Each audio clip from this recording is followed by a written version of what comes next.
Pessoal, beleza? Hoje eu estou fazer aqui mais um autovlog para falarmos um pouquinho, entre aspas, do mal dos SUVs. Também vamos falar a respeito da compra das ações da Chery por parte da Caoa e o que isso pode trazer para nós como consumidores. Então, começando pelo começo, falando um pouquinho a respeito dessa questão da febre dos SUVs, já começa a me preocupar um pouco, porque eles estão começando a extinguir determinadas categorias. Aliás, começando não, eles já conseguiram extinguir algumas categorias, a começar pelas minivans e logo após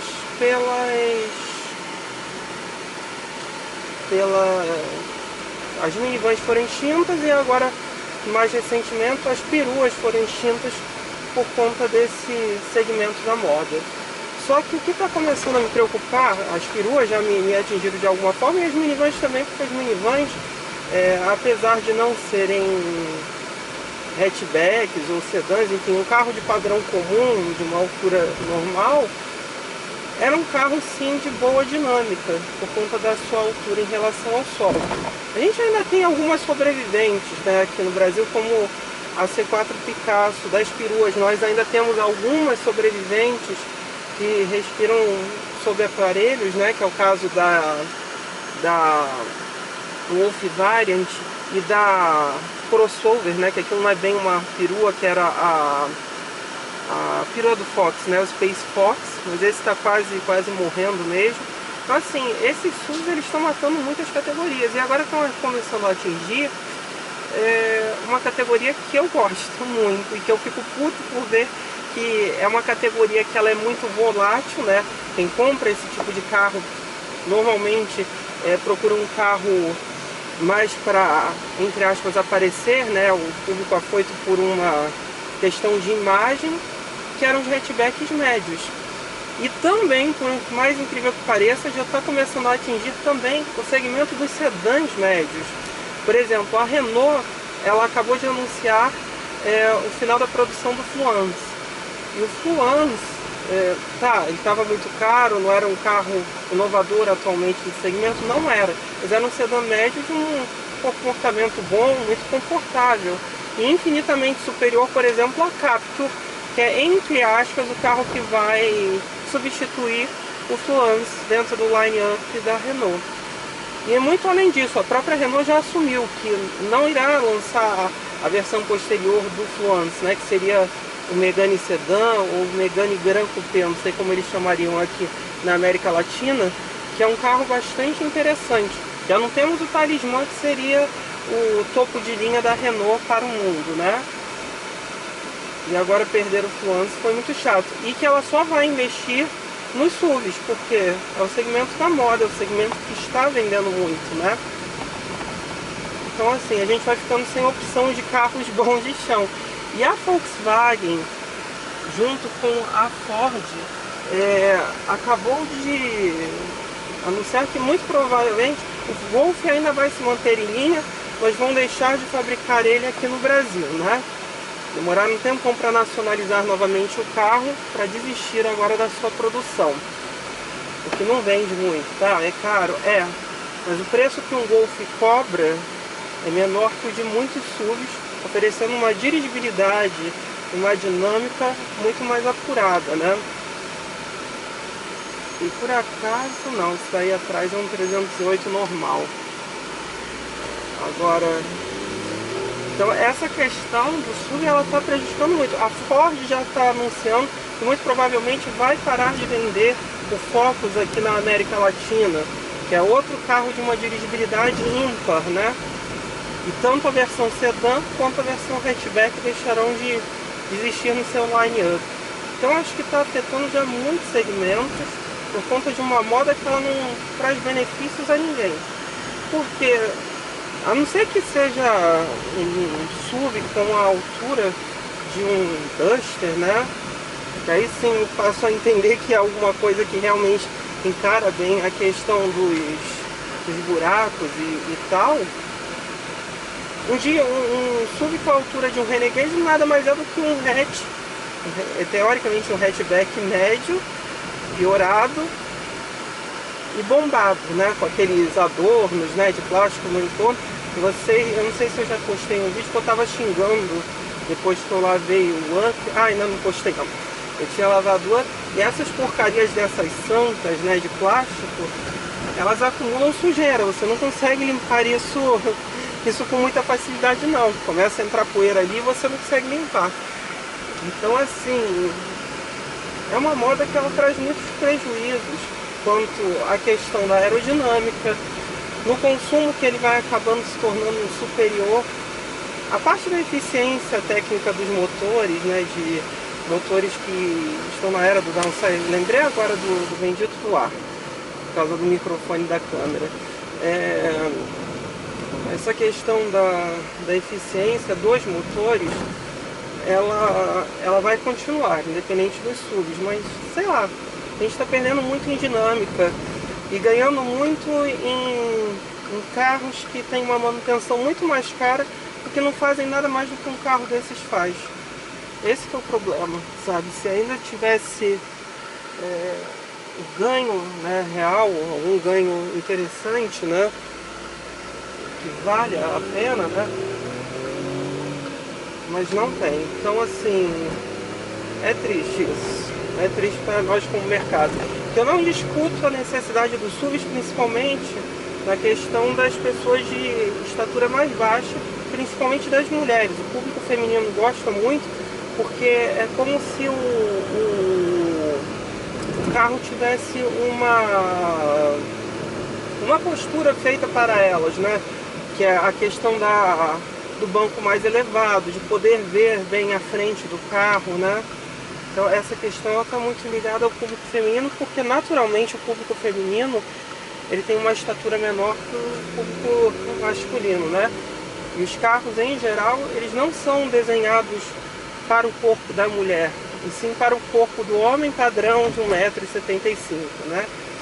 Então isso complica. Vocês estão vendo que tem um RAV4 da primeira geração. Estou criticando o SUV em um RAV4. Isso é uma coisa incomum de se ver. Mas enfim, então assim, eu acho que tem que ter opções para todos, seja em termos de transmissão, seja em termos de carroceria, de altura de suspensão, né? E muitos acham que estão fazendo um baita do negócio, levando SUV. Em geral não estão, porque você paga mais caro por um carro de plataforma pior. A maioria dos SUVs que são vendidos aqui no Brasil, eles utilizam, dos SUVs normais, né, dos mais vendidos, utilizam plataformas de carros compactos, que naturalmente são plataformas de qualidade e dinâmicas inferiores a dos carros médios em geral, né? Aliás, eu acho que os únicos carros médios que continuam vendendo como água aqui no Brasil, como água, entre aspas, né, é o Corolla e o Civic, né? Porque o restante não vende muito não. Mas enfim, então assim, muita atenção quando vocês forem comprar um carro, o que ele traz de benefício, principalmente plataforma e segurança ativa e passiva, entendeu? Muita atenção quanto a isso e não caiam em modismos. Às vezes você está perdendo muito na questão do prazer em dirigir, você vai ter um gasto maior, por exemplo, com pneus de SUV é mais caro do que pneu convencional, e nada adianta você ter um carro super alto com um pneu fita isolante, porque você vai arrebentar o pneu e o aro da mesma forma, né? Então assim, muita atenção. E agora vamos à questão da compra das ações, né, por parte da Caoa, né? Comprou ações da Chery. Agora ela tem a maioria das ações aqui no Brasil. O que eu acho disso? Bom, se a Caoa fizer o que ela fez pela Hyundai, porque a Hyundai não era nada quando a Caoa começou a importar ela no início da década de 90, vai ser incrível, vai ser muito bom para nós como mercado, porque vamos ganhar mais uma marca, né? Com alguma força, né? A Chery até tem alguns carrinhos interessantes que ainda precisam provar sua resistência, principalmente em crash tests e tal. mas em geral eles evoluíram muito, né? Até aquele Arizo, né, que eles chegaram a apresentar no Salão do Automóvel de 2016 tinha ficado muito interessante. Era um hatchback compacto, a gente estava falando de Fluence e Fluence. Um hatchback compacto, aliás, hatchback compacto, o sedã compacto entre aspas premium, né? E também a questão da Tigo 2, que nada mais era do que um pseudo SUV derivado do Sherry Seller. Então eu torço para que a Caoa faça o que ela fez pela Hyundai. Porque se não fosse a Caoa, gente, me perdoe, mas a Hyundai não era nada aqui no Brasil. Mas também da mesma forma que a Caoa ajudou muito a Hyundai, ela também deu uma prejudicada forte na Subaru. A Subaru é importada oficialmente pelo grupo Caoa, e a Subaru ela nem tem mercado aqui no Brasil, né? Ninguém quase nem conhece. São carros muito superiores, inclusive aos da Hyundai, tá? Muito superiores, tá? Carros de dinâmica, comportamento, reconhecidos por serem vencedores em muitos ralis, né? Então, assim, a mesma que ajudou, ela também tem dado uma matada aí, uma matada na Subaru há muitos anos já, né? Então fica aquela torcida para que o grupo Caoa consiga criar uma boa imagem e fazer a Chery evoluir. E é ótimo para que nós tenhamos uma real evolução, né? Mais uma montadora, né? Ter mais competição dentro do mercado, né? Que principalmente o Seller, eu tenho muita pena daquele carro não fazer sucesso pelo que ele custa, né? Porque tudo bem que eu não sei quanto aos aspectos da segurança em termos de colisão, mas o carro em si, o acabamento, ele não deve nada aos modelos comuns, né, das quatro grandes. Eu diria que são até superiores em termos de acabamento a alguns compactos da Fiat, né, por exemplo, e custando menos, entregando, pode não ser um motor super high-tech, mas ainda assim é um motor bem interessante, bem mais interessante que o motor 1000, por exemplo, 1.5 de cento e poucos cavalos, que empurra bem aquela carroceria, pô, era legal. Então fica aqui a torcida para que o grupo Caoa faça pela Chery o que ele fez pela Hyundai, né? Agora, uma curiosidadezinha só para finalizar esse vídeo, estava vendo, eu acompanho uma página chamada Jornais Antigos do Rio de Janeiro, né, que pega recortes assim de fatos curiosos que aconteceram no estado, né, durante os anos, que foram postados em jornais, né, postados não, foram publicados em jornais. E eu estava vendo uma matéria falando a respeito dos aumentos semanais, isso em 1990, né? O carro mais barato do Brasil era o Chevette, né? O Chevette custava 168 milhões, eu acho que de cruzeiros reais, algo do gênero, assim, né? E sabe quantos salários mínimos eram necessários para comprar aquele Chevette? 130. Hoje o carro mais barato do Brasil, que por acaso é um Sherry, é o Sherry QQ, se não me engano, Smile, ele custa aí em torno de 26 mil reais, 27 mil, ou seja, em torno de 28 salários mínimos. Olha a diferença com os anos, né? Apesar de ainda ser muito caro e ser distante da realidade da maioria, o carro brasileiro, o carro aqui no Brasil, melhor dizendo, ele já pode participar, já está mais acessível, né? Assim podemos dizer, né? Mas ainda assim falta muito. E teve uma época que foi mais acessível ainda, né? Entre 2013 e 2014. E aqui vocês estão podendo ver que eu estou falando e eu não estou sentindo a velocidade que eu estou andando. E eu estou me recordando de um vídeo, acho que é um canal que eu gosto muito, que ele sabe editar muito bem os vídeos. E ele fez uma homenagem ao Fit que ele estava vendendo, ou vendeu, ainda não sei. Que foi na Estrada das Canoas e na Estrada da Gávea Pequena até a Vista Chinesa, né? Foi linda aquela homenagem. foi do Carcará, que ele comprou um Up, eu acho que ele comprou um White Up, né? Que é um motor aspirado.